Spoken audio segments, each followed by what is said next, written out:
আসসালামু আলাইকুম everyone, welcome back to my channel Bhavna's kitchen and blogs. আজকে আমরা তৈরি করব ভিন্ন স্বাদের দুটি কাঁচা আমের ভর্তা।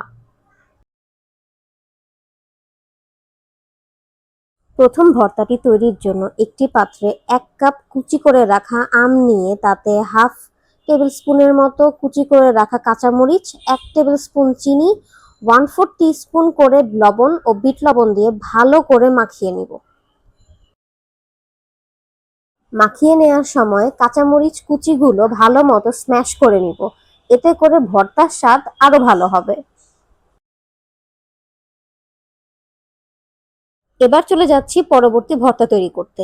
এর জন্য পিলারের সাহায্যে পাতলা করে কেটে নেওয়া আম নিয়েছি 1 কাপ, তাতে 1.5 টিস্পুন কাসন্দ, 1 টিস্পুন চিলি ফ্লেক্স, হাফ টেবিল স্পুনের মতো চিনি দিয়ে স্বাদ অনুসারে লবণ ও বিট লবণ নিয়ে এখন সবকিছু একত্রে ভালো মতো মেখে নিলেই তৈরি হয়ে যাবে আমের ভর্তা।